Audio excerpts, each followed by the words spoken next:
like to call this meeting to order of the Villa Park Board of Trustees. Today is November 6th at 7 p.m. And Clerk Kornecki, please call the roll. Trustee Aiello. Here. Trustee Salella. Here. Trustee Kazone. Here. Trustee Case. Here. Trustee Tucker. Here. Trustee Wagner. Here. President Voltis. Here. So I'll stand for the pledge. I'll lead it. I pledge allegiance to the flag of the United States of America and to the republic for which it stands, one nation, under God, indivisible, with liberty and justice for all. Please remain standing for a minute for Trustee Wagner will lead us with a short prayer. Heavenly Father, we come to you today asking for your guidance, wisdom, and support as we begin this meeting. Help us to engage in meaningful discussion. Allow us to grow closer as a group and nurture the bonds of community. Fill us with your grace as we make decisions that might affect the residents, staff, businesses, surrounding communities, and all those that enter the village of Villa Park. And continue to remind us that all we do here today, all that we accomplish, is for the pursuit of truth, for the greater glory of you, and for the service of humanity. And as I close this prayer, President Voltis, I'd like to ask for a moment of silence for those that lost their life at the church in Texas, and also for the police officer in Rockford.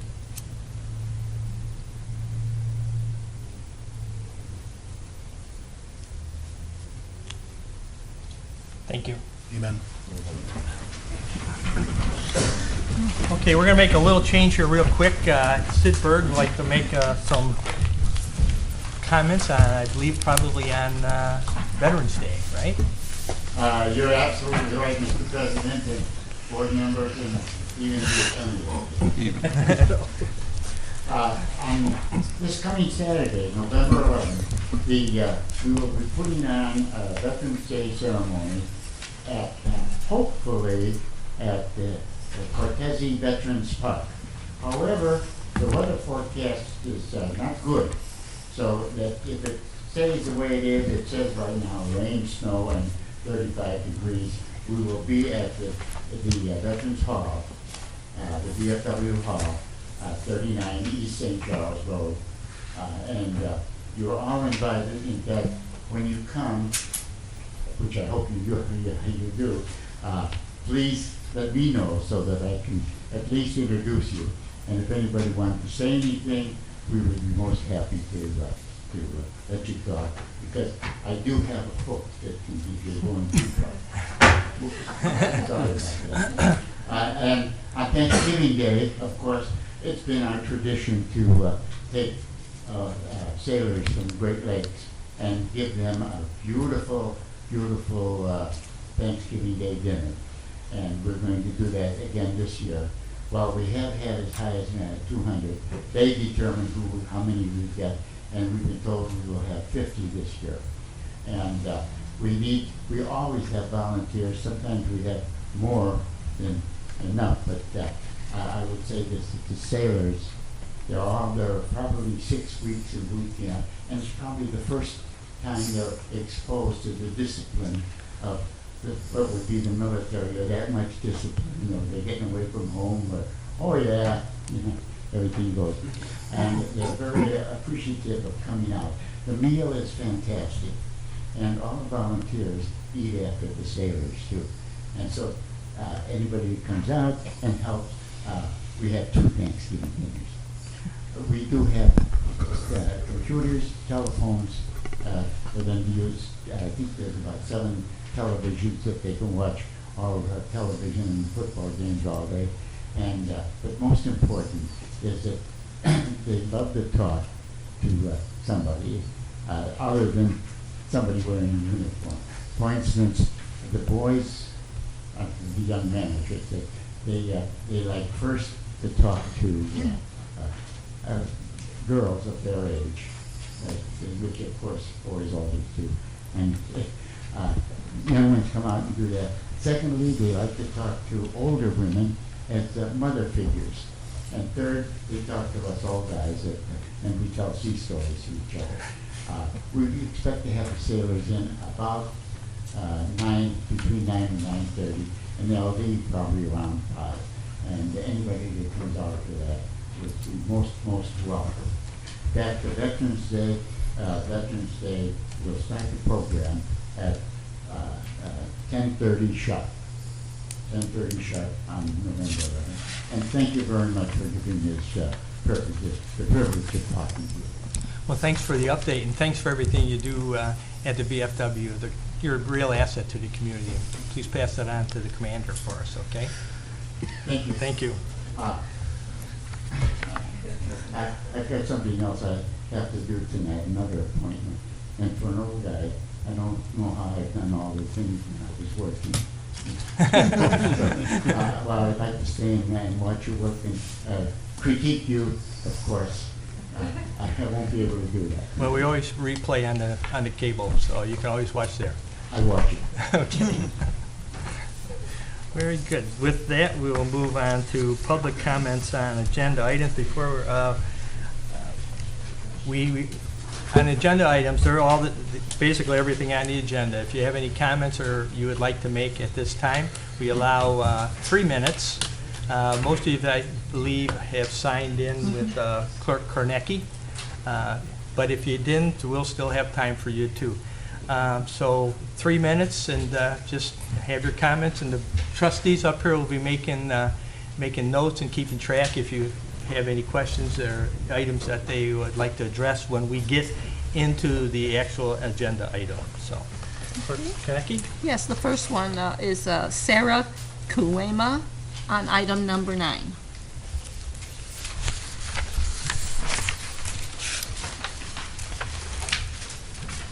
I'm Sarah Coyma. I just wanted to express the importance of keeping Lufkin Pool open. I think it's a great asset to our community. And as a mom of small children, I have a 7, a 5, and a 3-year-old. Jefferson Pool just doesn't work for the dynamics of our family like Lufkin does. At Lufkin, I can be in the shallow area with my 3-year-old. My 5-year-old can be swimming at an arm length away, and my 7-year-old can be playing with her friends. Where at Jefferson, I would have to be in 2 different pools at the same time. I think it's just a great asset to the southern Villa Park area. We use it once, if not twice a day. I go during the daytime with my kids. My husband goes back at nighttime after dinner with my kids. We meet up with family members. We meet up with friends. It's just a great community pool that I think we need to keep open. That's it. Thank you. Thank you for your time.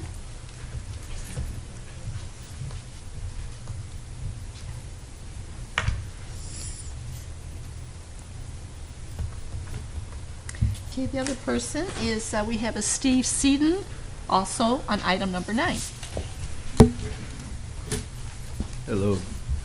So over the weekend, I sent emails to all the trustees, and I spoke to Trustee Wagner in person about why I think Lufkin Pool should stay open and get the full rehab treatment.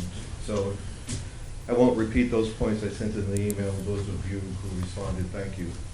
So if Lufkin closes, what is the cost of the demolition of the cement basin, the pipes, filtration system, the main building, and the building in the back, plus whatever will be installed after everything is removed? So either way, some money being spent, whether it stays open or closes. If Lufkin closes, I assume the season pass would be half the price I paid this year, since I would be buying half the product I paid for it this year. And if, let's say, I have no idea how much this rehab would go for. I'll pick a number, say it's 500,000. So if you spent 500,000 and gave Lufkin 10 more years, that would work out to about $50,000 a year. And I know currently the pools receive some funding every year, so I'm not sure if 50,000 is in that range, but if it is, then you're just paying for that in advance. And I think 10 years is a really good deal and worth investing in. It's not a Band-Aid. So anyway, thank you. Thank you. That's all. Well, we'll give anyone else a chance who maybe came in a little late. So, Do you want me to sign Yeah. in at the Yes. Sign in and state your name, please. Sorry, I didn't realize we had to check in ahead of time. Well, we have a new system we just started a couple months ago, so.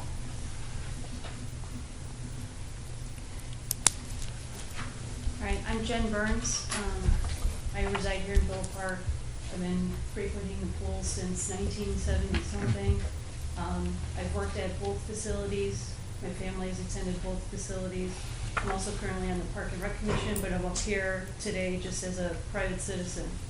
I think for item number 9 on the agenda, it looks like that's kind of just the beginning, just because it's for design development, bidding and negotiations and things like that. And so I guess I'm still just wondering, how much are we willing to invest in the property? I know that it was aged. I know that there has been some discussion that eventually it would kind of age out, and that, you know, there are plans to newer facility, but I know, you know, we haven't started breaking ground on a new facility yet either. And how are we gonna make sure this doesn't become an eyesore? So if we're not able to, you know, even with the eyesore of that back filter room, you know, it's not an attractive building. It hasn't been an attractive building for quite some time.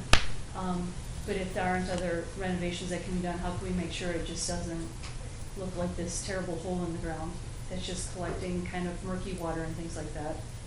And if we do invest the funds in this project, what do we need to put on hold?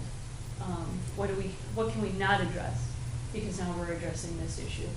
So I've liked some of the changes and things that we've seen, but between the street referendum and the library referendum, I know we're kind of almost maxed out on our ability for other big projects and things like that. So those are the kinds of things I'm hoping that we can hear about tonight during the meeting. Thank you. Okay, thank you.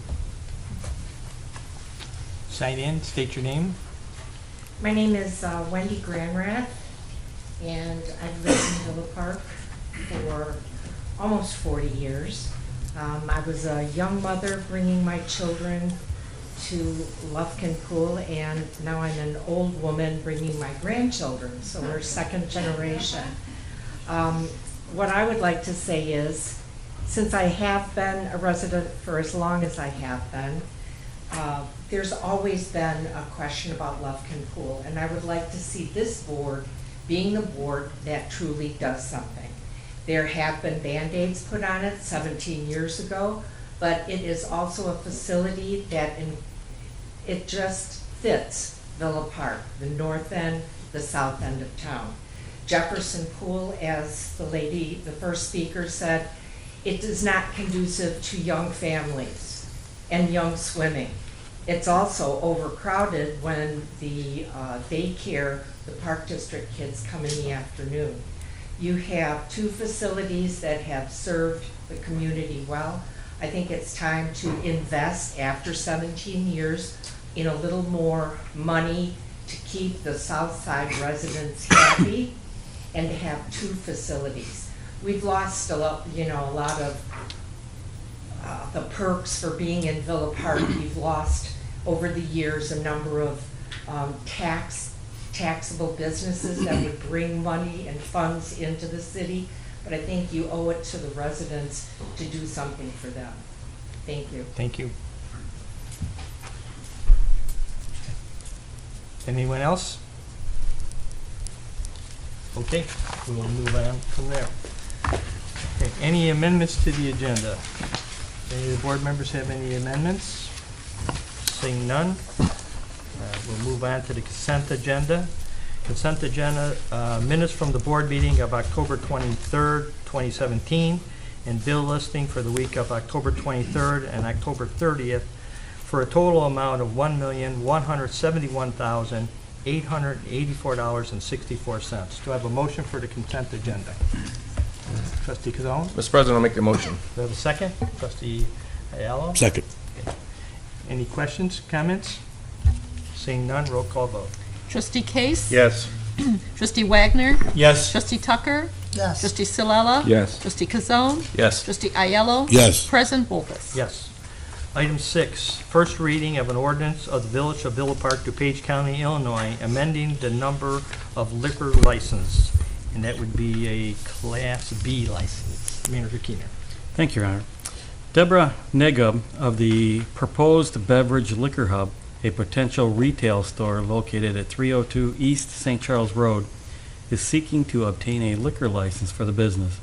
The police department has completed a background verification for the owner, and the liquor commissioner has recommended moving forward. To issue the license, there will need to be an increase in the number of B liquor licenses from 5 to 6. It is recommended that Section 3-313D of the Village Code be modified to reflect this increase. Thank you, Your Honor. Do I have a motion for the first reading? Oh, we don't need to vote, this is just discussion, that's great. This is an ordinance change, so we don't need a vote on this, so it's just open up for discussion, any thoughts, and it'll come back at our next meeting. So, it's again, part of our new system, so. Trustee Allen. To the extent we talked about this among myself and yourself, actually, I think this is a good idea just because next door there's a cigar store. The cigar store has a problem with not being able to sell liquor within there, and they've got a bring your own beer kind of situation. And it kind of fits, I think, with that structure next door, rather than leaving it vacant, which it's been vacant since it was built. So I'd like to see something done with this. And there's already a dentist in the back half of the property. The front half doesn't really seem like it goes with a dental facility, but next door seems to. And in the years we've had this empty, at least we've got something that's supporting a neighbor's business. Seems like that would work. That's all I have to say. The petitioner here, she was going to come. Okay. Any other questions? Yes, Trustee Case. How does it, refresh my memory on the B, does it allow her to get the machines or no? No, it does not. Okay, It's just that's all I need. package sales. All right. So there's no consumption on premises. Trustee Cielo? Going back to what Mr. Cielo was saying about the cigar store, the cigar store has expressed some concern about parking. What type of establishment, as far as a liquor store, are we attracting? Is it in and out, quick, high traffic, low traffic, next a winery type of liquor store, something that's not traveled in and out of as much because you've got parking for dental, liquor store parking, it flows over to the cigar store parking, which could be a problem for their patrons as well. Mm-hmm. Well, my conversation I had with her, it's more of an in and out thing. There's nobody's going to be lingering there. So I really can't answer that completely. She'd have to answer that, but I think the turnover would be relatively consistent. Because I know the liquor store parking is small, and the cigar store holds weekday events. They're Pipe Smoker Club. They have other events that house a lot of people, and I know their parking is quite tight there for that alone. If this would impact that at all or not, I don't know. I'm just throwing it out there. Yes, Trustee Wagner. Do we know how many square feet this space is going to be? Off the top of my head, I don't remember, and I didn't bring it with me, how many square foot it is. Do you remember? This Patrick, that wouldn't be your department, so I don't have the square footage off the top. Okay. So, sorry. Was this person invited to the meeting tonight? Yeah. Okay. So, I don't know if this is with the liquor store or, oh, no, okay. Just thought I'd check, so, yes, she was, so. Trustee Kazone? Yeah, that is a good point, though. I would recommend to her that it would behoove her to come here to the next meeting when we do vote on this, to answer these questions. Okay. Because it would definitely, would help her to be here. Yes, it would. That's why I thought she'd be here tonight, so I'll definitely be in contact with her before the next meeting, so. Thank you. Trustee Tucker. The question was already asked, but as a village, per square feet, we have 52 licenses out already for liquor stores and businesses selling liquor. We also have 3 businesses right now on that street on St. Charles Road that sells some type of liquor, whether Elmhurst or Villa Park part. So would like to know what the benefit would be to allow another liquor establish it in there, and if it is in and out, and what the parking is going to be and the congestion consideration before the next meeting where we vote on this, because it concerns me that we're adding another liquor establishment in Villa Park. For what purpose? Well, I gotta admit, it concerns me too, and the location, but then you wait with a building that's been empty since it was built. I with understand. brown paper bags on the windows. But that's why I said we'll bring it up here to the board and let the board make the decision rather than it all be on me as the liquor commissioner. So we all get to share on it, so. Anyone else want to make any comments? Put in there. I agree. Okay, with that, it'll be on our next one for the final reading, when we'll actually take a vote, and hopefully we can get the commissioner, the applicant to be present at that meeting. So, we'll move on to number 7, ordinance of the Village of Villa Park, DuPage County, Illinois, approving a preliminary development plan for a special use for a planned unit development located at 5-55, is it 55? Yes, Your Honor. Okay, East North Avenue. Manager Keener. Thank you, Your Honor. A petitioner is seeking consideration of a request to approve a preliminary planned unit development for a commercial development at the southeast corner of North Avenue and Ardmore Avenue that will include a fuel center, convenience store, car wash, and automotive repair shop. At the public hearing held on September 14, 2017, no one spoke in opposition to the request, and the Planning and Zoning Commission unanimously recommended approval. Approval of this ordinance will allow the petitioner to begin preparation of final engineering and the final PUD, which would have to be approved by the village board. Thank you, Your Honor. Do I have a motion for the ordinance? President Boltis, I'd like to make that motion. Do I have a second? Trustee Case? Second. Okay. Just for the public to know, this is the junkyard on North Avenue property and the Midas muffler on the corner. So that's the property that we're talking about, okay? Do we have a petitioner want to make any comments? He is here this evening, Your Honor. Do petitioner want to make any comments? I remember at the P&Z meeting, it was very informative, so we can get a little summary. Good evening, Mr. President. Good evening, members of the board. We look forward to approval of the final PUD. State your name, please. I'm Richard McMahon with Cannon Energy. Okay, thank you. We are the contract purchasers of the Midas Muffler Shop and the junkyard on the corner of North Avenue and Ardmore. I look forward to joining your community if this is approved.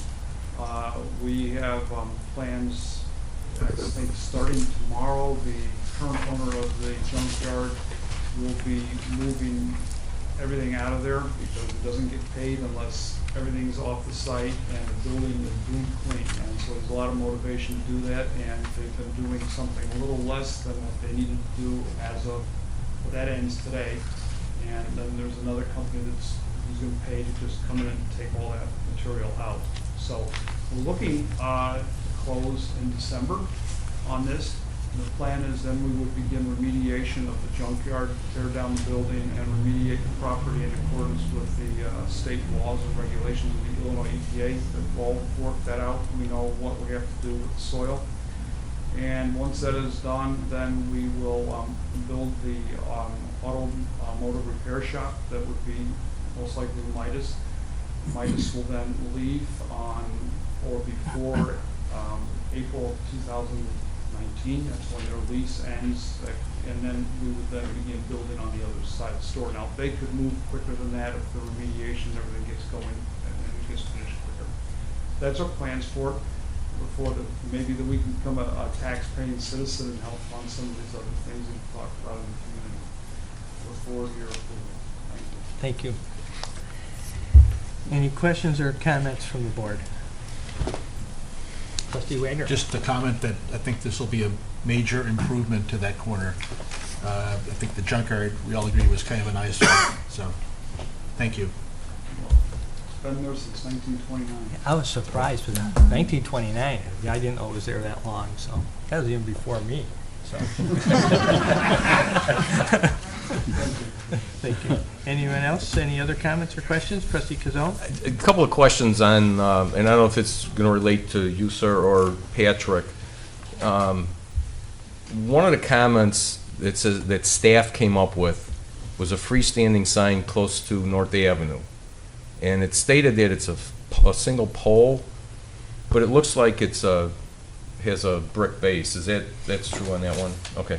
Patrick's nodding, so we're good on that. This could be a monument sign. Okay, that's what I thought. The picture in here showed it, and I wasn't sure on that. The second issue is the landscaping. I know that the staff has made some recommendations on adding landscaping.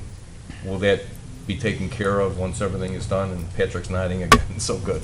That's a yes nod. That is a yes nod, so that's good. I didn't pick That's up all on the mic. questions I had, and I agree with Trustee Wagner. I know I'm looking forward to you guys coming in there and redeveloping that property and making it look something that we'd want on North Avenue there. And good luck to you guys. Anyone else? Trustee Tucker? Yes, this is probably a Patrick. Is there an agreement? I understand that the canvas sign is larger, that we made an agreement because the other signs were smaller. Is there a written agreement if they decide to make the other signs larger, that it's not going to be possible? Because we'll be given a waiver on that thing to allow him to do because of all the signs combined. PUDs are very specific Okay. in what they're allowed to do. Straight zoning, so long as you stay within the guidelines of the straight zoning, you can make your sign as big or as small as you want it, so long as it's within the guidelines in the zoning ordinance. With the PUD, what is approved is what they have to do. So they can't come back and do a bigger sign because some of them are smaller than what is currently allowed. In order to do that, they would have to amend the PUD and come back before you. Okay, because I understand we had, one was 90 and it was allowed 180, and we were going to give them the larger sign because we gave them the smaller one. I just wanted verification that all of a sudden, years down the line, we said, oh, no, now we want this sign to be this amount, and that what would be the... And that's the beauty with the PUD. You're able to negotiate basically the site plan, but then that is what has to be done. And if there's any changes to that, it would require an amendment to the PUD. Did you also get a revised building blueprint for the Midas? Because it looked like the structure, you only got 3 sides, you didn't get 4. That's why we put it in, and prior to the final coming back for approval, we'll have that information. You will have that information, okay. Anyone else? Any more? Seeing none, roll call vote, please. Okay, trustee, oh, wait a minute, yes, trustee Savella. Yes. Trustee Aiello. Yes. Trustee Kazone. Yes. Trustee Tucker. Yes. Trustee Wagner. Yes. Trustee Case. Yes. President Volkes. Yes. Number 8, ordinance of the Village of Villa Park, DuPage County, Illinois, authorizing the sale by public auction of personal property and seized vehicles owned by the Village of Villa Park. Manager Keener. Thank you, Your Honor. Proceeds from the sale of the vehicles will be placed into the Equipment Replacement Fund and will be used to purchase additional equipment. So, Your Honor and Board and folks in the audience at home, I'm going to read the 12 vehicles. So, the first vehicle is a former village vehicle, number 75. It's a 2001 Ford Expedition. Second vehicle is number 76 in our fleet. It's a 1999 Ford Expedition. Next is a seized 2009 GMC Sierra. Next is a seized 2007 Volkswagen Rabbit. Next is a seized 2005 Chevy Uplander. Next is seized 2005 Audi A6. Next is a seized 2002 Pontiac Grand Am. Next is a seized 2002 Buick Park Avenue. Next is a seized 2001 Pontiac Grand Prix. Next is a seized 1997 Ford Expedition. Next is a seized 1997 Chevy Blazer. And the final auto is a seized 1992 Subaru Legacy. Thank you, Your Honor. Do I have a motion for the ordinance? Trustee Allen, So moved. do I have a second? Second. Trustee Case.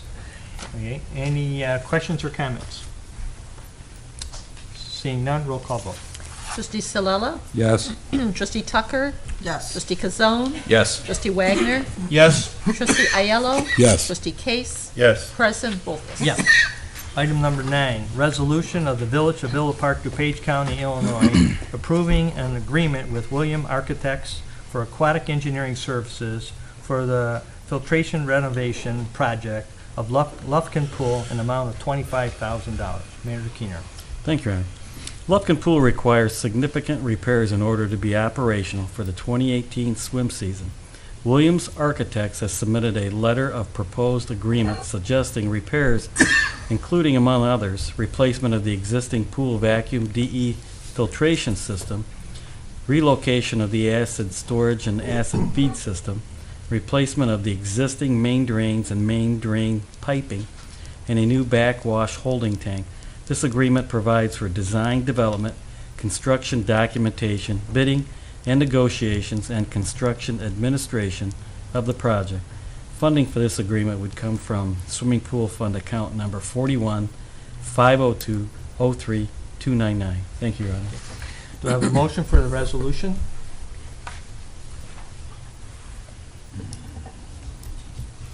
Seeing none, the item dies.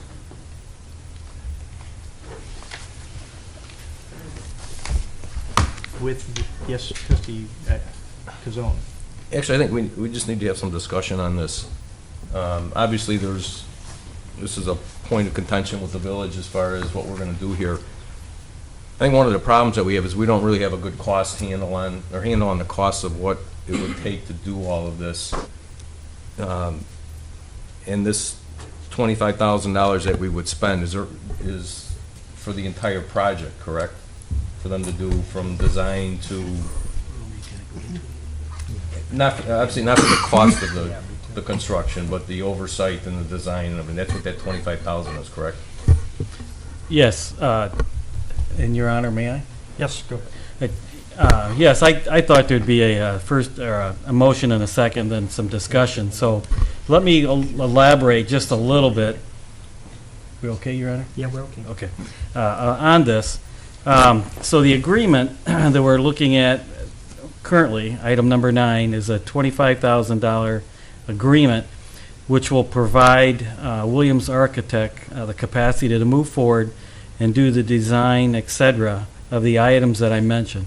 Now, Williams Architect has given us, the village staff, estimates, and of course they're spongy because many things could happen in the design and things of that nature. But when you get to the end of this agreement, it talks about bidding, and when you go out for bid, that's when the cost will be firmed up, just like a road project. When you go out for bids, you get the bidders, they come back. If they're hungry, you get a good bid. If they're not, could be a little higher bid.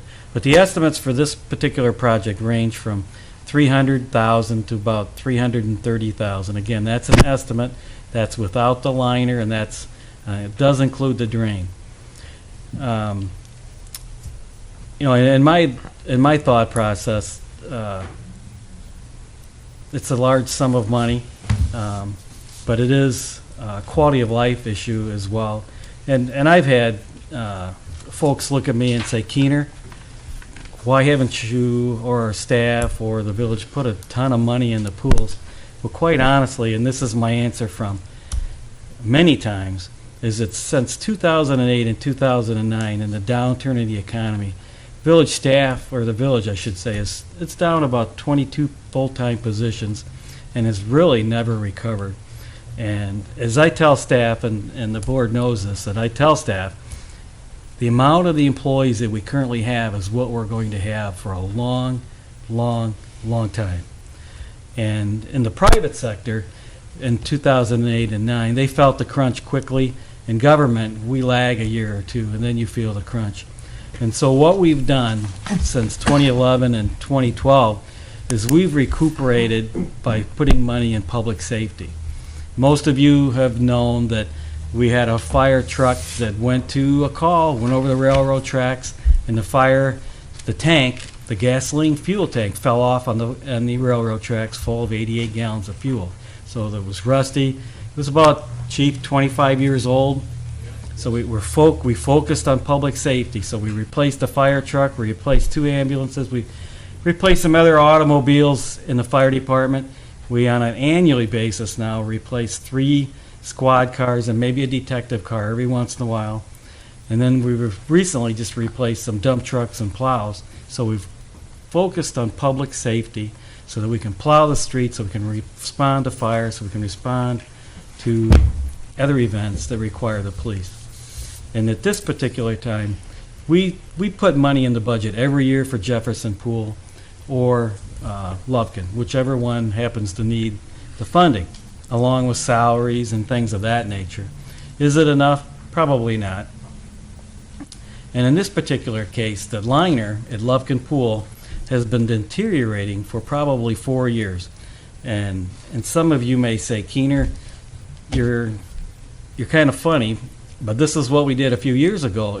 The liner came detached from the bottom of the pool. So the pool at Lufkin is concrete shell with a liner which holds the water. Well, the liner started coming up at the bottom of the pool, so we actually riveted the liner to the concrete so the liner would stay down. And then just recently, this year, the liner came detached from the side of the pool and had water and air pushing the liner out. But truthfully, the village received its money's worth out of that particular liner, because if I'm not mistaken, I think that liner lasted 17 or 18 years. And so if you look at number 10 on the agenda, the replacement liner is $88,000. So you divide that by 17 or 18 years or so back then, certainly the village received its money's worth. This particular pool does need significant rehab. It's my belief, and I'm not an engineer, I don't work for the Parks and Recs, and I certainly don't work for Williams Architects, but if the village decided to put in the liner also, so when I say this figure, it's the liner, it's the drain, it's the DE filter, close to $430,000. Again, if you would divide that by 10 years, 12 years, you're about $50,000 a year. And I'm, Your Honor and Board, I'm not saying do it, I'm not saying don't do it, I'm just kind of pointing out the different costs and the different items within this. And when I talk to Public Works about a road, when we go out to bid, the last thing that we always talk about in the road bidding atmosphere, if you will, is the last stage, is that you can always reject the bids and come back again. And that's what we did, if I'm not mistaken, on Washington, the Green Infrastructure Project, where the bids came in so high we had to do some changes in the bidding and then went out again, if I remember correctly. So do you want to spend $25,000 to go through the bid and find out exactly what the rehab of the pool would be? That's another measure. You want to cast number 9 away and go to 10 and just do the liner and maybe the drain and be a little risky that the pump house would fail. That's another option. But I think that's all I have right now. Well, Board, if we're going to have any discussion, we need to have a motion and a second. I'll make a motion and move it forward. Okay. Do we have a Second. second? Okay, now we can have discussion. Do you have any questions or comments? Who was second, President? Cielo. Salala? Question. Yes, trustee Case. I mean, it kind of doesn't make sense to put a liner unless we have this other stuff, but how does that affect, we do the liner, does it affect anything else that we would have to do this other stuff before the liner went in? Your Honor. Thank you, Your Honor. I'll open it up for Greg. So number 10 is the liner. And number 10, if you take a look at the proposal for number 10, is the liner, but it is also the steel skirt that goes around the pool that the liner attaches to. So what we've done now is that when we took out the liner because it basically ripped, so now you can see the concrete shell, and it's painted blue. It looks very nice, better than I ever thought it would. On the side of the pool, there's mortar that needed to be scraped off. So the staff has scraped off the jagged mortar. And so this proposal in number 10 is to replace the liner and replace the steel skirt. But the steel skirt would be at least 8 inches in length and would cover the mortar. So we don't need to do anything else with the mortar. And then the liner would attach to the steel skirt. And that would take care of that. But again, we believe that the main drain underneath the liner in the concrete is leaking, so that'd have to be taken a look at. So we actually put a video camera down both ends. So when you put a video camera down from the concrete going underneath, we ran into an elbow, and you can't really see too well there. So we did it from the opposite end, from the pump house in, and there's a lot of corrosion, so it's very difficult to see. We're not sure, Your Honor, if a sock would actually work to do that like a water main or a sewer main. So that's something with further investigation. So I'm not sure if I answered your question, but... No. I'm just, Well, there's a possibility, you could do the liner without the other items, for sure. but what I'm saying is if they went bad, then we have to go back and take the liner out. Correct. Okay. Right. That's all I want to know. But and I got one other question. Pardon? And correct me if I'm wrong, but with this Michigan project we got going into Jackson Field and everything, does that somehow affect the pond over on Ardmore? Lufkin Pond? Does that affect it at all, or? The Lufkin Pond is storm relief, and as part of the Jackson Pond storm relief, at some time in the future, it is a proposal to enlarge Lufkin Pond, whether it be width-wise or depth, yes. Okay. Trustee Ciala? I understand the answer for the liner and the metal cap, which is going to cover the concrete that Correct. is jagged or... Right, the old mortar. What's the integrity of the actual concrete wall itself? Is that substantial enough It's still? in good shape. It's to there- support the... The items that you saw protruding was all the mortar work, and I believe with all the leaks from the liner, it degraded the mortar, and that's what all the crumbling was. And people, when we were walking on the bottom of the pool. So we're not using this additional steel to support what the concrete should be doing? No. That concrete will be doing its job? Correct. In lieu of... The steel skirting would be just to attach the liner to keep the water. Not structural? So, Trustee Wagner? Thank you, President Poltis. I just want to say, just to preface my remarks, that I live in the area. I use Lufkin Pool. My kids, when they were younger and lived at home, went to Lufkin Pool. It's a great pool for the neighborhood. But over the weekend, I heard from a lot of people, and several people pointed to me the plan, the long-range plan that Parks and Rec came up with. And I just want to read just a paragraph under swimming pools. The estimated cost to repair both pools would equal a large portion of the cost for one new facility.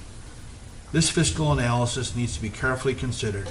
Referencing the Williams Architects Outdoor Aquatics Facility Evaluation Report, the most prudent use of funds and resulting benefits to the residents would be to construct a new aquatic facility.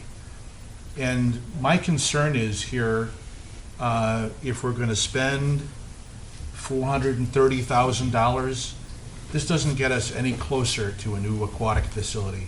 You know, I really understand, I feel what you're feeling, the disappointment, we're losing a neighborhood pool. This has been a kind of a trip for us, as children, grandchildren, et cetera. But I think our job is to make a prudent decision. And my feeling is there's so many unknowns, especially in the bidding process. My concern is, like Trustee Solella, the integrity of the shell. It's not just the sides, but there is also some cracking on the bottom. I don't know if that affects the integrity of the shell or not. But to spend $50,000 a year, I'm just trying to think how many people it attracts. I would rather see us move, I think we have a growing consensus to have an aquatic facility. And this doesn't get us any closer to that. It moves us farther away, in my opinion, because we'll be spending more money. I mean, I feel the disappointment and the loss of that pool. I understand that. But to make a prudent decision here, I'm just not sure it's wise to sink more money into that pool. I think Williams Architects made that point, and I think it's well made. You know, I'm sad to see it go, but I just don't think, in my opinion, it's not a good choice. So that's where I'm coming down on this, really, and I'm sorry to say that. It's not an easy decision. Well, we appreciate those sentiments. Yeah. For our intention was to present to the board the, what it's gonna take to keep that pool operational. And this is what it's gonna take. If we don't do the necessary work, I mean, every year, something is breaking. We had to replace 2 heaters, there was $22,000, one at Lufkin, one at Jefferson. There's something happening every year. So, you know, to put a liner in, I don't think would be prudent unless we repair the other infrastructure. I'd hate to put a liner in and then next year the filtration system has a catastrophic failure. And then, you know, we're $90,000 out with putting a liner in. So that the idea was to present to the board, this is what we can do to make this pool more operational. Dave Elliott and his crew, it's been nothing short of a miracle to keep that pool operational. And so that's just what we're presenting to the board is, here's an option. You know, filtration system is bad, the DV filters have collapsed.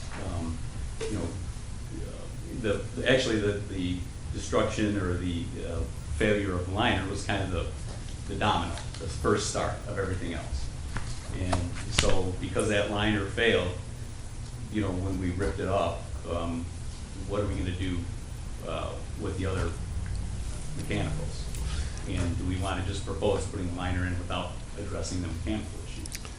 And that's where we're at. Trustee Allo? How much had we spent in the 17 years that liner's preserved the use of the pool? How much money have we spent on that pool each year? Well, You know, we're pointing to $500,000 and dividing by 10, it's 50 grand a year, but it's really not, because you're also spending money each year of those 10, 17 years. Right, you know, when there's staffing costs. So do we have an idea? Take staffing costs out, just in repairing and maintaining the place. Any idea? I've got the last 3 years total. This past year, right now, just on pool repairs alone, we're at $25,000 right now, just on some of the major things that have gone wrong. Do you have any idea how much water we've lost out of that system that the village is getting charged for That and water bill? Jefferson that's the other thing we have to address is the water loss at Jefferson. Do we have any idea what that is? Is there I'll a way to meter it? Yeah, yes. We do have a meter on that? I didn't know that, okay. You know, we just repaired the slide suction over at Jefferson, that's $10,000. We need to pay the pool, that's gonna be $17,000. Jefferson pool roof needs replacement, we had a quote for $34,000 for that. We haven't spent that money yet, but that's earmarked. Each year, prior to Manchester getting here, we were getting a lot of funding for the pools. It was just our basic maintenance. So thank you to the past board and to Manager Keener. Each subsequent year, we were able to get $50,000 to hold and repair the heaters going out and the circulation pumps breaking and replacing that. And so we have $50,000 each year to spend on all those kind of items. Okay. And I could get you the numbers as far as the mechanicals, trustee Idaho, of what we spent the last 10 years. Do we have an idea what staff savings would be for if it went away? Yeah, we put that, it was about $150,000. A year? Yes, for the 150, proposal. yes. There was not only staff, but chemicals and. Understood. Everything. Staff and supplies. Yes, about. And that's not maintenance, that's just regular supplies. Correct. So it's really 150 grand a year on top of the 500,000 up front. Okay. Trustee Case? What would we do if would we demo it right away? And what plans do we have for that? Her Well, in plans the of making master a plan, little, we're really lacking on open space. We have no natural areas, so one of the ideas in our master plan was to make that a natural area. Maybe it floods back there, maybe do some walkways, do some bird watching, and keep it an open space. It has to be an open space. The other idea too was add a spray park. right.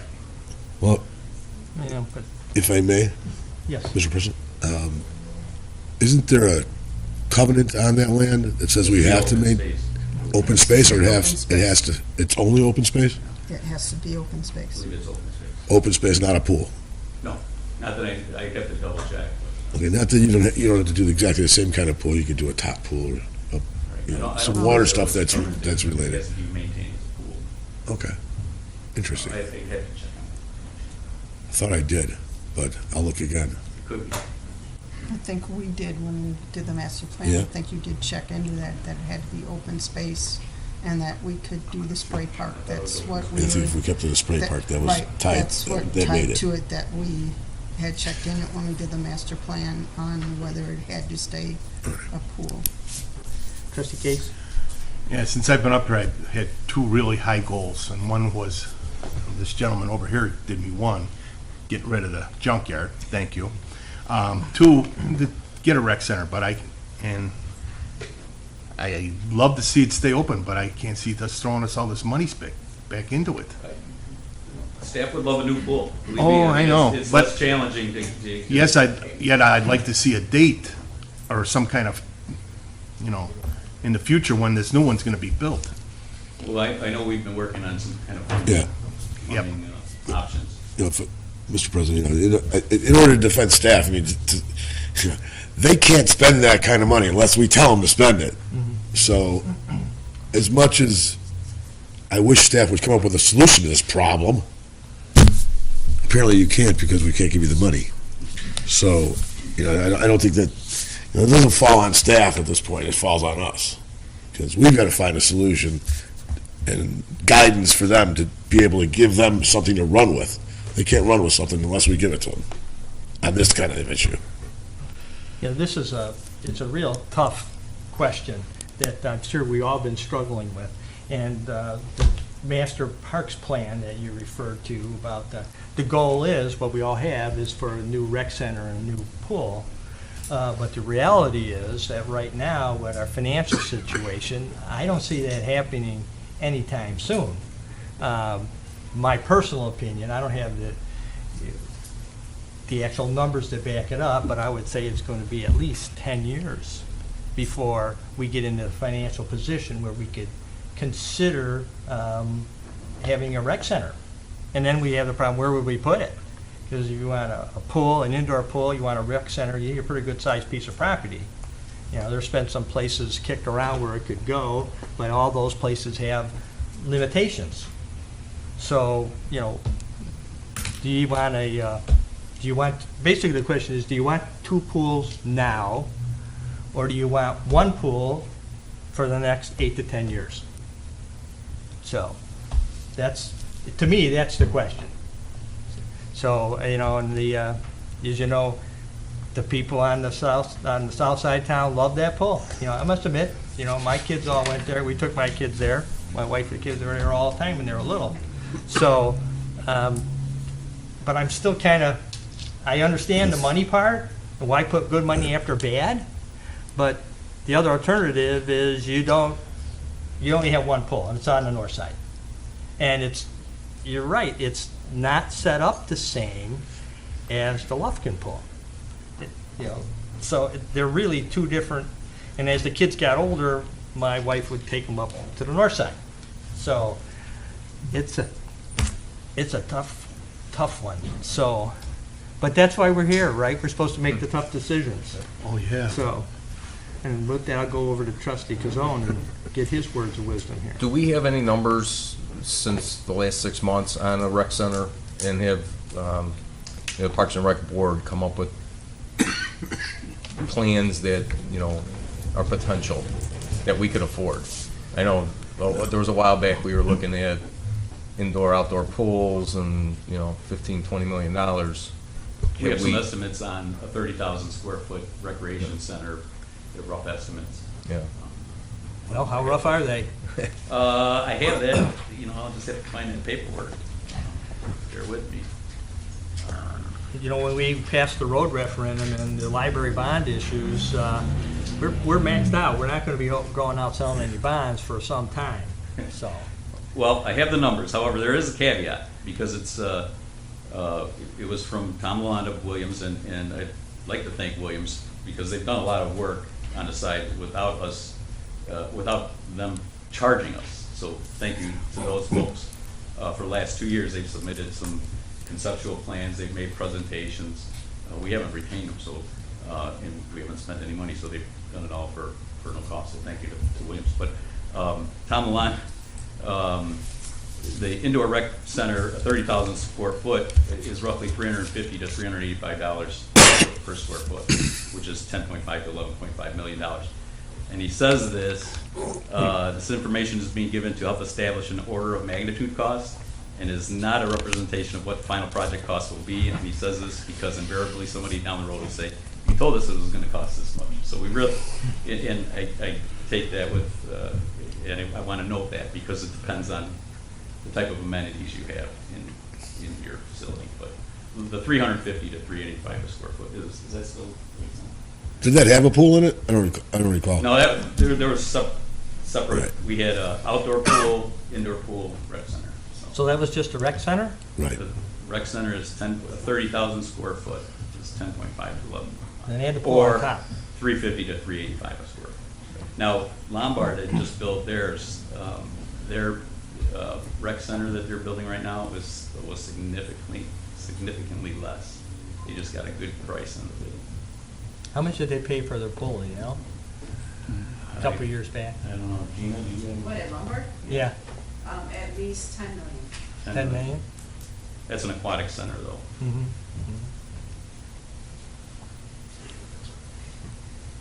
So there you go, guys, ladies. Okay. Any more questions? Trustee Tucker. Yes, I just want to point out 9 and 10 have to be put together, because if you don't do 9, Right. we can't possibly do 10, because it's not beneficial to do it. All the repairs from the staff has pointed that out to us. If we do not do You're- 9, it's living on wasting the our edge. time, you're wasting our time Right. putting 10 You in, could just put to the state the liner in fact. and keep your fingers Yes, crossed. but and do as repair he work. said, how many times did the pool have to close down for the filtration system? 5 or 6 this year? So we're putting a liner in, hoping that the pump doesn't give out or anything else, and it's gonna close the pool down Well, anyway. can I correct that, though? It Yes, was okay. The Sonatrol system was throwing in too much chlorine, and so we didn't close the pool, but we had to get people out of the water for an hour until the chlorine dissipated. So actually, Gene and I went through to see how many times the pool actually closed this year. We didn't close this year at all. We just had Okay. to get You people just out had to of get people out of the Right. pool. Last year, the previous year, we closed a few times because of the pump failures.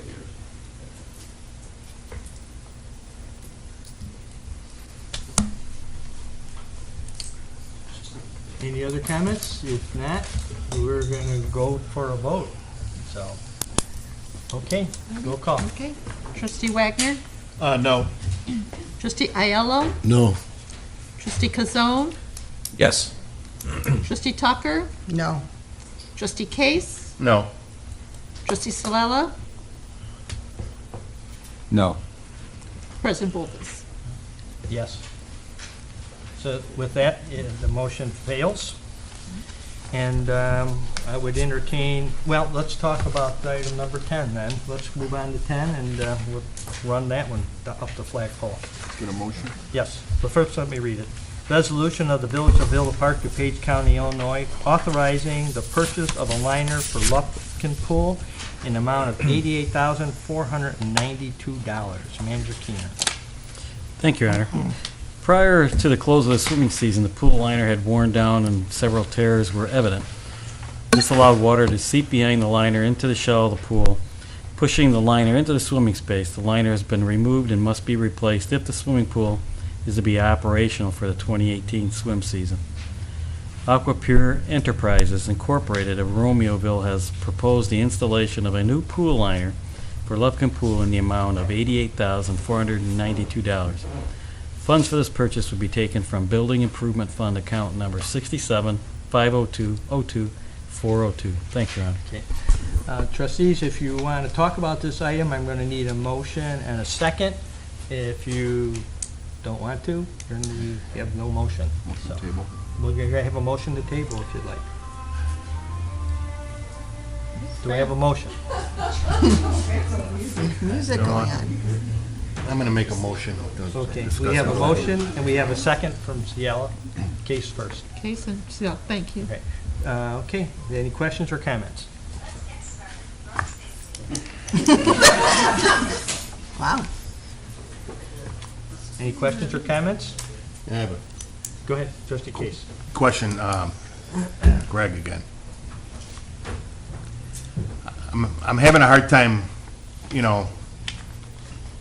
saying no to this liner, but yet, an honest point of view, and I don't mean to put the pressure on you, but if we were to go with the liner, what's the odds?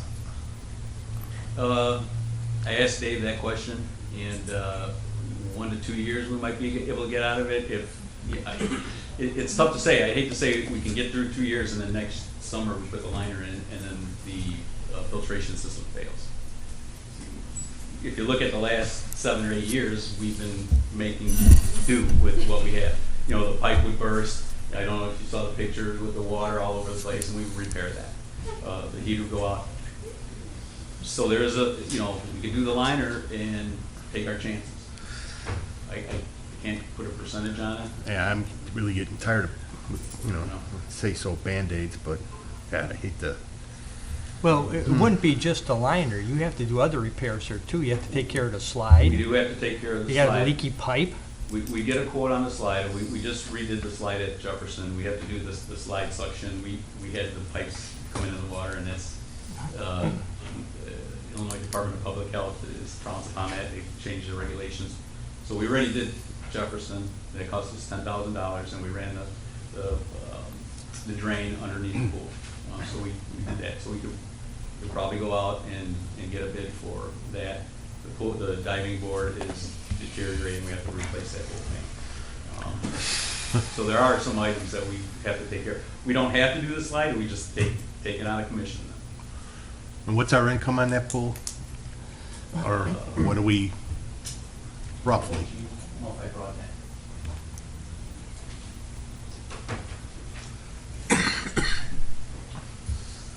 Whitewash? Probably not. I don't know if I have that trustee case, unfortunately. I can get you that information I would have brought in. We did have, at Lufkin, the daily attendance, we've reached 10,000 people over there. But I can get you the numbers on the dollar amount that we brought in. When we do our pool pass sales, it's for both pools. We don't delineate. Trustee Ciela. I don't have any background in pools whatsoever, but I have a question that begs to be asked, and I'm just wondering if the intake or the drains in those structures aren't functioning properly, and now we're going to put a new liner on top and adhere that, for lack of a better word, because I don't know how that becomes fastened. How would that work? How would we even get a year or two out of that liner attaching it to failing what they drains do, and like intakes? what they did at Lufkin, is they ran the piping underneath the bottom of, they dug 4-foot trench and ran in the bottom, did the drain at the bottom of the pool, so that draws the water in up to the slide, and it just circulates the water. So So you would do there's that additional before- construction prior, there's additional construction to pipework anyways? Yes, you would have to do that pipe work, and that would be done before liner is installed. And how much of that cost breaks into that 25,000 that we just voted, yea or nay to? That was part of the design that they would do.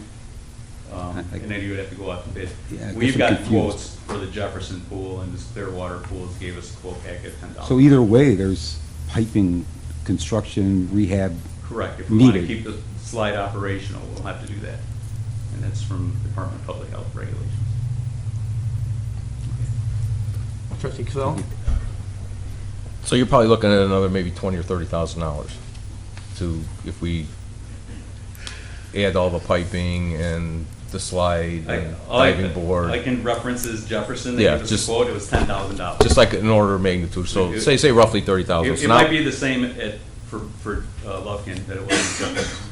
Could be $10,000. Okay, so now we're gonna spend $120,000 for possibly 2 years, so we're looking at $60,000 a year. Versus, you know, 350 or 400,000 to get 10 years. Right. So, All that infrastructure Yeah. could last 5 years, you know, and it's just repairing stuff as it breaks. That's Yeah. what we've been doing for the last 7, 8 years. Something breaks, we go in, repair it. You know, we might not open up the pool for a day or two, if it depends on the repair work. But that's what we do. Trustee Case? The money that, say, we nix this deal, and are we gonna put this money into some kind of a kitty? It would be Keener? a manager Keener. You got this secret slush fund for a new pool?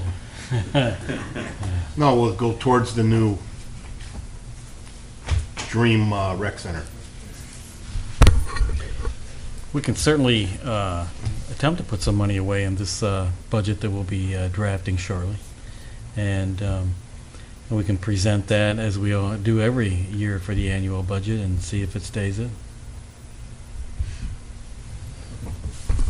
Trustee Ayala? All right, let's think about that a little bit, because what we never do up here is we never give direction to the staff to put this money in this account. So, we got 150,000, we don't open this pool, we put 150 grand we just saved per year over the course of the next 10 years. 1.5 million, there's a little bit towards that. 20 million. There's some savings on not doing what we're proposing to do, although that's probably not a whole lot of help, but, you know, let's say it's $250,000 in the fiscal 18-19 budget, because that's the one we're working on, right, 18-19? So, you know, board's got to tell staff to get $250,000 into a pool fund.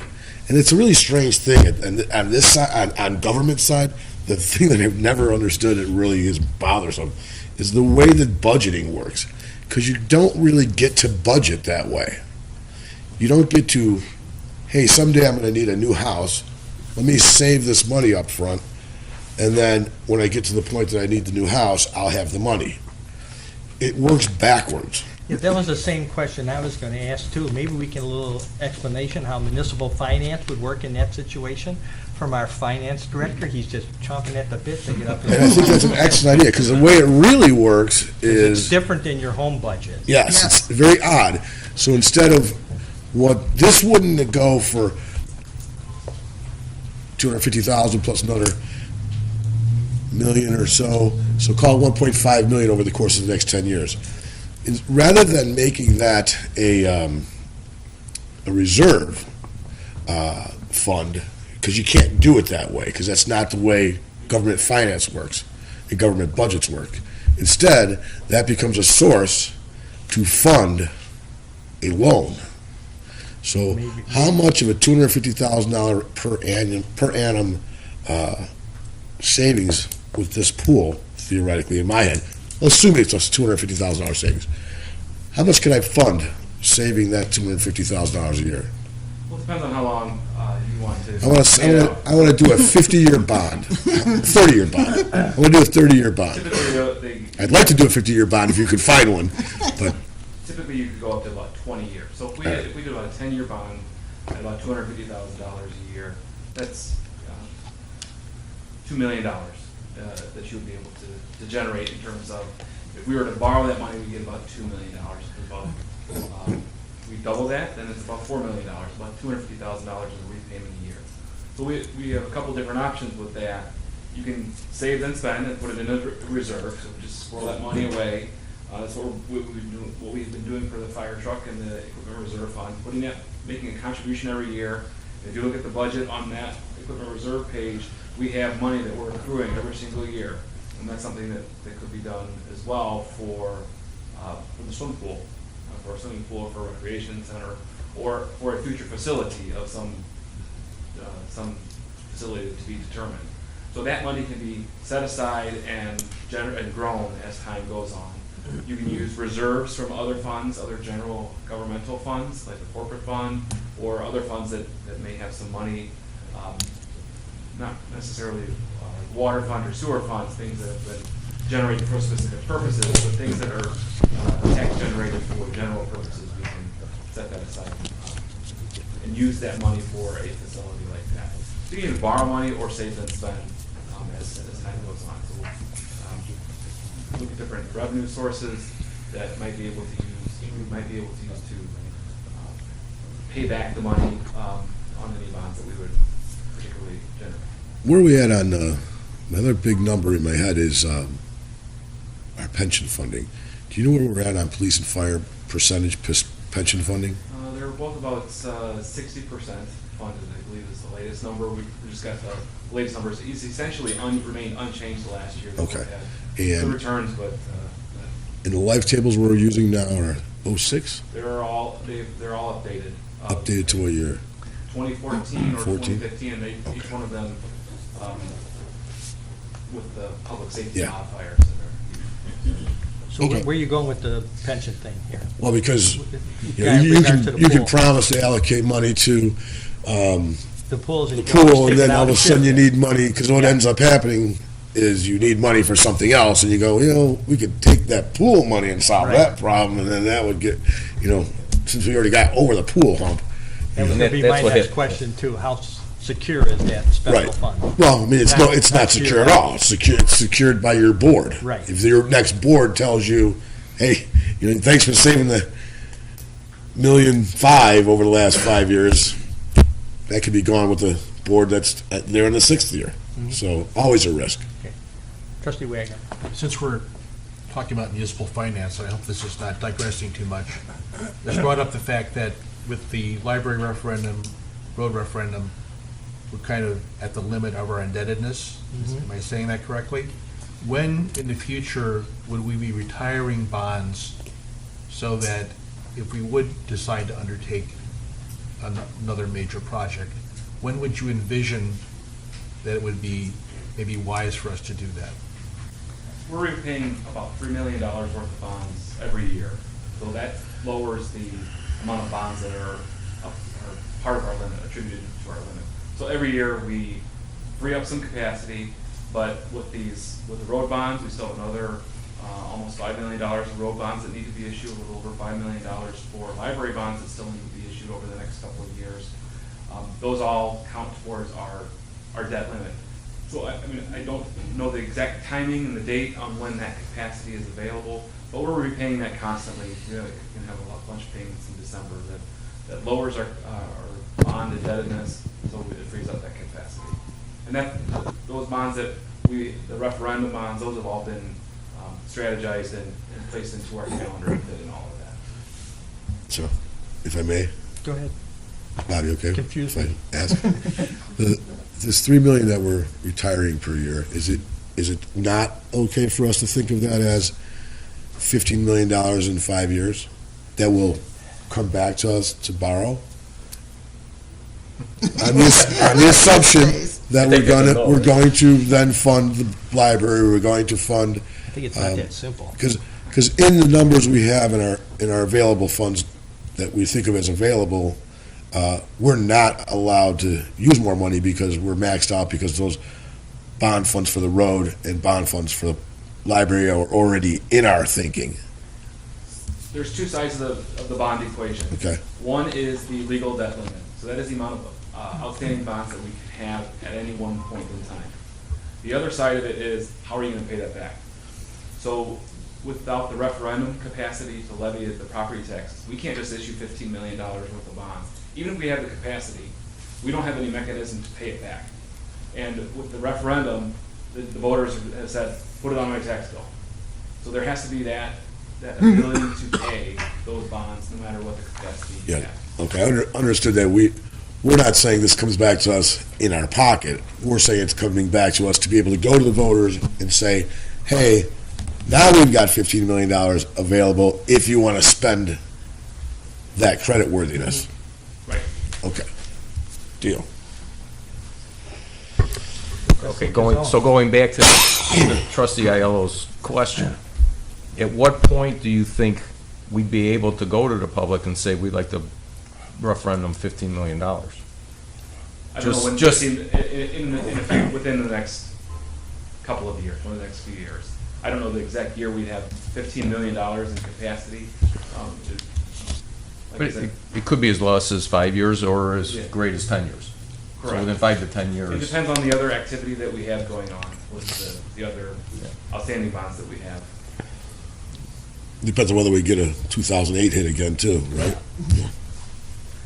Not that it necessarily happened at 8, but it felt like 6 to me, but. Well, I'll throw my 2 cents in on this motion. I just think this $80-some thousand is throwing good money after bad. From the prior vote, I can't see any reason to spend another $80,000 to keep the pool going for maybe 2 years. And any other problems that might come up.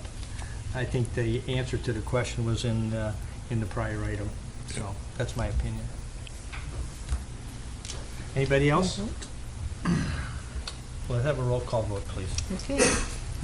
Trustee Tucker? No. Trustee Wagner? No. Trustee Kazone? No. Trustee Case? No. Trustee Ayello? No. Trustee Solello? No. President Bolfus? No. Okay. Sorry, residents, but. I thought it was a good argument. Item number 11, resolution of the Village of Villa Park, DuPage County, Illinois, approving a license agreement for a portion of the right-of-way between the Village of Villa Park and the owner of 140 West Adams Street, Villa Park. Manager Keener. Thank you, Your Honor. Property owner at 140 West Adams Street wishes to maintain a walkway between the public sidewalk and the curb in the right-of-way. A license agreement is needed to grant the property owner permission to maintain the walkway. The resident will assume all future maintenance of this walkway. The license agreement would be revocable in case the right-of-way is needed for public purpose. Thank you, Your Honor. Do I have a motion for the resolution? Trustee Kazone? I'll make the motion, Do we please. have a second? I'll second. Trustee Case? Any questions or comments? Trustee Cielo? This is a coach walk? Okay, that's it. Yes, it is, Coach. Okay, thank you. Okay. Trustee Tucker? Was there one previously there? Or is this a new proposal? I believe one was previously there. Okay, Uh, so it's, Maybe the manager can expound upon what happened. Thank you, Your Honor. Yes, and in our public works projects and the street projects, when these carriage walks are installed in a public right-of-way, we remove the carriage walks as part of the street improvement, street replacement, et cetera. And then if the resident wants it returned, and it's at their expense, and then through a license agreement, so that they are aware they have to maintain this carriage walk in perpetuity. Thank you, Your Honor. Any other questions? Roll call. Oh, Trustee Ayala. I'm going to abstain from this because this is my mom's Conflict? house. So, but I need to mention something because she pointed something out to me, and I want to make sure the rest of the board is aware of it. Some of the carriage walks existed back in the day because a lot of the town had no driveway access from their street. So you had an alley in the back, and if people came to your house, there was no way for them to walk up from the street down a driveway to get to your door. So my mom's perception is that that's why it's there, because I have an alley. I don't have a driveway. I have to go around my house and go to the back and come up from the back. So I can't make my invitees and guests do that. So I have to have them come from the front, and that's why it's there. So I don't know that staff wants to consider, the board want to give any direction to that fact in the future, that if they're considering streets that are serving houses that have no driveways and only have access from alleys, they might want to consider doing a carriage walk for them. Okay. Thank you. Thank you. Roll I call thought it was vote. for the carriages. Trustee Tucker, did It you used have to come anything to across. add? No, Yeah, the okay. carriage walk used to be for Roll the call vote, carriages. please. Trustee Salella, Yes. trustee Wagner, Yes. trustee Aiello, Abstain? trustee Tucker, Yes. trustee Case, Yes. trustee Kazone, Yes. President Volkes. Yes. Item 12, resolution of the Village of Villa Park, DuPage County, Illinois, approving a license agreement for a portion of the public right-of-way between the Village of Villa Park and the owner of 236 West Adams Street, Villa Park. Andrew Keener. Thank you, Your Honor. The property owner at 236 West Adams Street wishes to maintain a walkway between the public sidewalk and the curb in the right-of-way. A license agreement is needed to grant the property owner permission to maintain the walkway. The resident will assume all future maintenance of this walkway. The license agreement would be revocable in case the right-of-way is needed for public purpose. Thank you, Your Honor. Do I have a motion for the resolution? Trustee Kazone? I'll make that motion. Do I have a second? I'll make the second. Trustee Case? Any questions or comments? Is this the same deal? The same deal. Roll call vote, please. Trustee Aiello, Yes. trustee Salella, Yes. trustee Tucker, Yes. trustee Wagner, Yes. trustee Kazone, Yes. trustee Case. Yes. President Volkes. Yes. Item 13, resolution of the Village of Villa Park, DuPage County, Illinois, estimating the tax levy for 2017 in compliance with the truth in taxation law. Manager Keener. Thank you, Your Honor. The village begins its tax levy process each year in November. The first step is an estimating resolution, which includes the village and library levies. The tax levy ordinance will have a first reading on November 13th with a public hearing and final adoption planned for December 4th.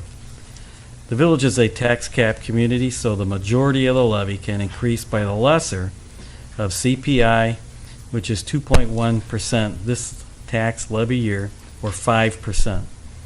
This resolution includes an increase of 4.8% for operations, including pension contributions.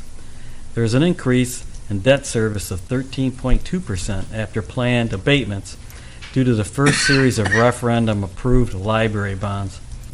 The total village and library tax levy has an increase of 7.3%, which will be lowered by the county in accordance with tax cap laws. Thank you, Your Honor. And have a motion for the resolution? Trustee Aiello? So moved. Second, trustee Wagner. I'll second that motion. Any questions or comments from the board?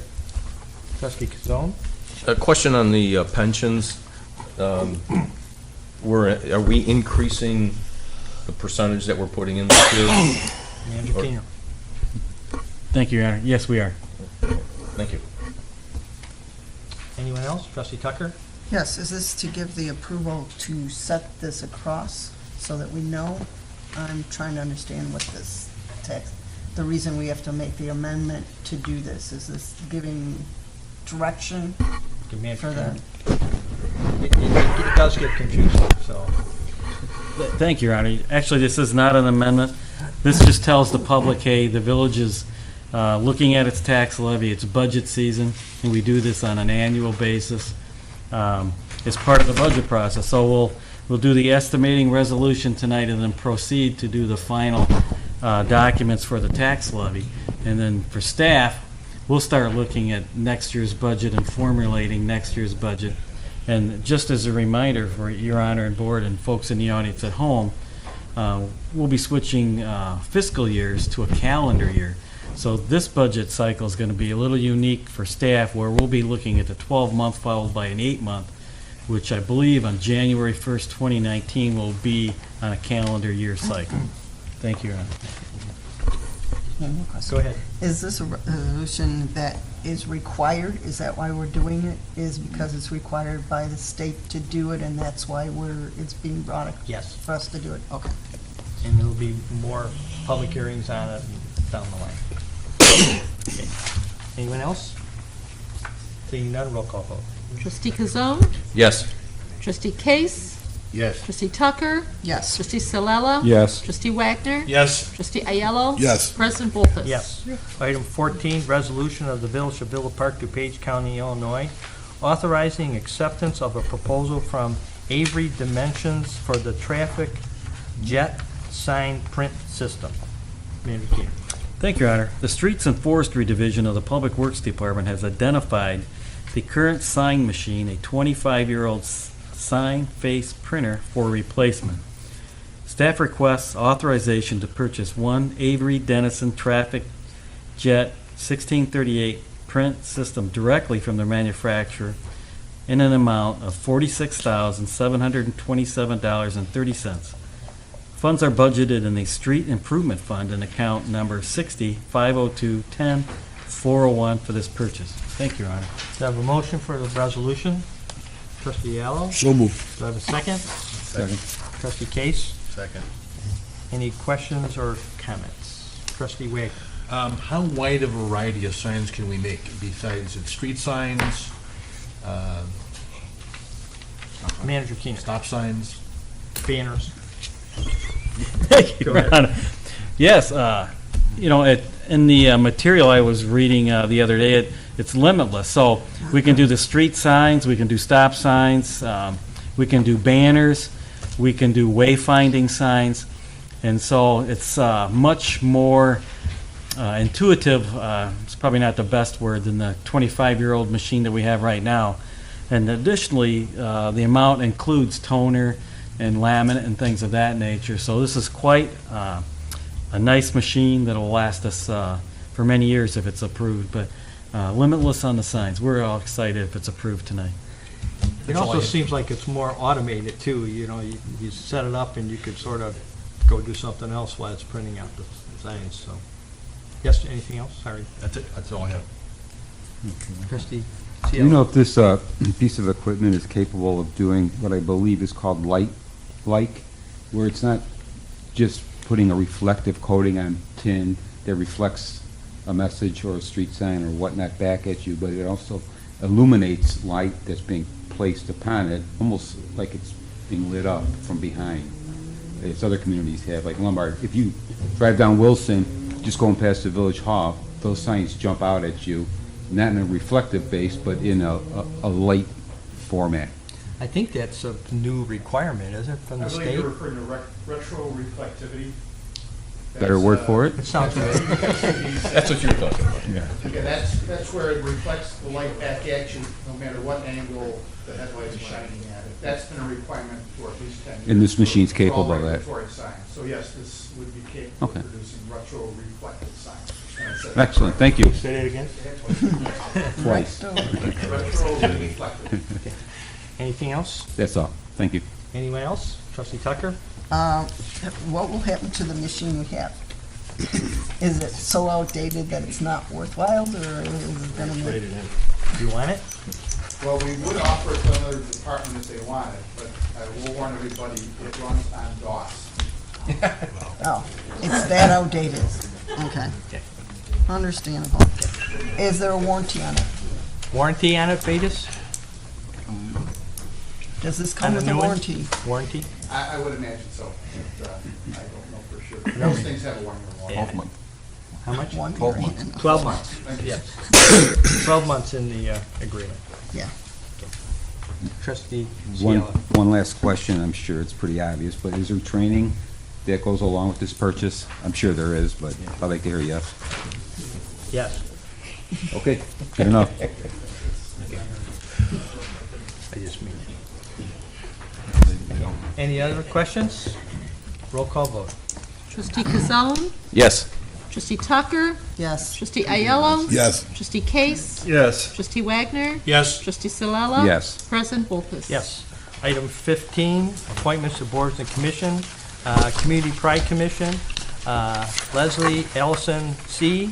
to the Pride Commission. His term would be ending on April 30th, 2020. Do I have a motion for the appointment? Mr. President, I'll make that motion. Trustee Zone, second. Trustee Case, any questions or comments? Roll call vote, please. Trustee Wagner? Yes. Trustee Salella? Yes. Trustee Aiello? Yes. Trustee Kazone? Yes. Trustee Tucker? Yes. Trustee Case? Yes. President Volkes? Yes. Item 16, public comment on non-agenda items. Anyone from the public, please Yes. step up to the, okay, I'm sorry. Yes, John Kurth would like to speak about the composting. Yes, my name is John Kurth, resident of Villa Park, and I'm here to thank the village for the environmental composting of the pumpkins. I'm also here on behalf of my church, Community Congregational, over at Cornell and Highland, sometimes better known as the Pumpkin Church, because for the last 14 or 15 years, we've been doing a fundraiser where we get pumpkins from Native Americans in the Southwest, and it's a big-time fundraiser for them and a little bit for us. And we get 1,000 pumpkins each year, and of course, some years we sell out, some years we don't. We're always left unsure what we're going to do with leftover pumpkins, and this year, with the composting of the pumpkins, that helps us out. But you were extra kind this year to have village staff come over with the dumpster before you set it up for us and let us, we only had about 50, 60 pumpkins left at that point, but earlier in the week we had far more. So we, on behalf of my church, really thank the village and the workers who came out to help us get rid of it. Thank you very much. So you had, how many pumpkins did you buy originally? Well, it's a fundraiser, and they send you in a 18-wheeler. You get half of an 18-wheeler with roughly 1,000 pumpkins. And you had how many left? Pardon? How many did you have left? About 50? Well, on our last day, our last day is just before, the day before Halloween. We had roughly about 300 left over. And then after Halloween, it's free. Right. So you have people come by and we really don't care, because if they take them away, it's less work for us. And then I'm presuming they're taking them for seeds and stuff. Yeah. So because they didn't come till Friday, 3 days later, we only had about 50, 60 soap pumpkins. So again, That's thanks good. to the village for doing the environmental impact for all residents, but especially for the workers who came to help out and help us get rid of it. Thank you. Be our pleasure. Thank you. Anyone else from the public? Seeing none, move to the clerk's report. No report. Okay. Trustee report. Let's start with trustee. Oh, we won't start with him. Cielo? I'd just like to thank the business district on Villa Avenue for opening its doors for our trick-or-treaters this past Halloween. It was well received. It seemed the kids enjoyed it, the parents enjoyed it, I enjoyed it, my granddaughter enjoyed it. So thank you. That's all I have. Trustee Kazone? A couple things. Just like to give a shout out to Donna Kane. She's the District 88 Board of Ed president. She was awarded the Illinois State Board of Education Those Who Excel Award. So, the Board of Ed, they're kind of a thankless job. They do a lot of hard work, and people don't really realize how much they do. But congratulations to Donna. And second, Thanksgiving is coming up, and the Dan Gibbons 34th Annual Turkey Trot will be held this year, Thanksgiving morning, 9 o'clock, November 23rd. Pre-registration will be Saturday, November 18th, between 2 and 6 p.m. at the Knights of Columbus Hall, 537 South York Road in Elmhurst. And information can be gathered at dangibbonsturkeytrot.com. So looking forward to another year of good weather, hopefully. And that's it. Trustee Case? Yeah, I'd like for us to put on the agenda for our next meeting, if we can, to start talking about a pool kitty. Okay. We have to, unless the staff has already heard it or whatever it is, so. That's it? That's it. Trustee L? Nothing tonight. Trustee Tucker? I'd like to extend on what John said about the thank you for the pumpkins disappearing. The church would also like to thank the people of Villa Park for their support of coming and buying those pumpkins. Without the support of the people of Villa Park coming, it would not be as great of an event for the pumpkin church as it would be otherwise. So I want to extend that thank you to the people of Villa Park for continuing to support us on that, the church. I've also like to thank the Junior Windwards League for the wonderful run they put together for their fundraiser on Saturday, even though it was a little chilly. The trick for trot was a good turnout for them, and I know it's a lot of work for them to do, and it benefits a lot of people in this community. So I thank them for doing that. I've also like to put a cheer out for our Willowbrook team. Our Willowbrook football team is another step closer to state, and I wish them luck on continuing that stride. It's a big cheer for the people of Villa Park that may not come out otherwise, even though it was very cold on Saturday. Hopefully it will be warmer after that, but that is it. Okay, Trustee Wager. Thank you, President Poltis. I just have a couple things. Just want to let members of the public know that the Villa Park Historical Society will be having their annual meeting on Sunday, November 12th at 2 p.m. at the Historical Museum, and they'll have their annual meeting, and then there'll be musician Peter Hertz, who's going to be performing, and then light refreshments afterwards. And then also want to let folks know that the Calvary United Methodist Church will be having their annual spaghetti dinner. That's going to be on November 10th at 5 p.m., and they're at 136 East Highland.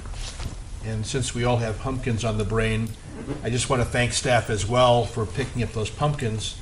That got us off to a great start on Saturday morning, and in spite of the cold and rainy weather, we had a large number of people dropping off their pumpkins to be composted. So thanks to staff for helping us out.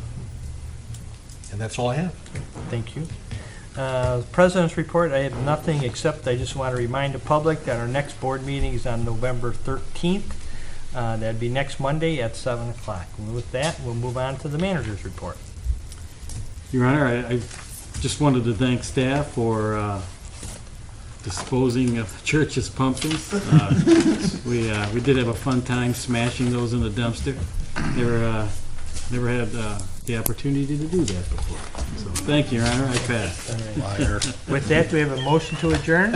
Trustee Kazone? Mr. President, make that motion to adjourn. Do we have a second? Trustee Tucker? All in favor, say aye. Aye. We're adjourned. See you next week.